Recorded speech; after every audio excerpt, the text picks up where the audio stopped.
സംസ്ഥാനത്തെ സാമ്പത്തിക പ്രതിസന്ധി സംബന്ധിച്ച പ്രതിപക്ഷത്തിന്റെ അടിയന്തര പ്രമേയത്തിൽ ചർച്ച തുടരുന്നു. ട്രഷറി നിയന്ത്രണം പദ്ധതി പ്രവർത്തനങ്ങളെ ബാധിച്ചു.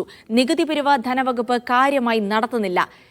SC/ST വിഭാഗങ്ങൾക്ക് വിതരണം ചെയ്യാനുള്ള മെഡലുകൾ വരെ പിടിച്ചുവെച്ചെന്ന് അടിയന്തര പ്രമേയം അവതരിപ്പിച്ച മാത്യു കുഴൽനാടൻ ആരോപിച്ചു. ഞങ്ങൾ ഉഷാറാണെന്ന ബഡായി മാത്രമേ സർക്കാരിനുള്ളൂവെന്ന് PK കുഞ്ഞാലിക്കുട്ടി കുറ്റപ്പെടുത്തി. കേന്ദ്ര സർക്കാർ കേരളത്തെ വരിഞ്ഞു മുറുക്കുന്നത് കണ്ട് പ്രതിപക്ഷം സന്തോഷിക്കുകയാണെന്ന് ഭരണപക്ഷം ആരോപിച്ചു.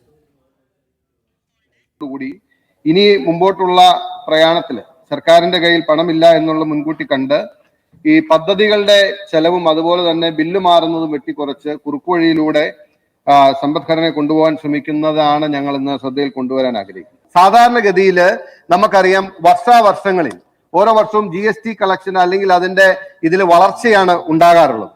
പക്ഷേ ഇപ്പോ ഏറ്റവും ഒടുവിൽ പുറത്തു വന്ന GST ഫാക്ട് ഷീറ്റിന്റെ അടിസ്ഥാനത്തില് GST ഗ്രോത്തിൽ GST വളർച്ചയിൽ 2.52% കുറവ് വന്നിരിക്കുകയാണ് സാർ.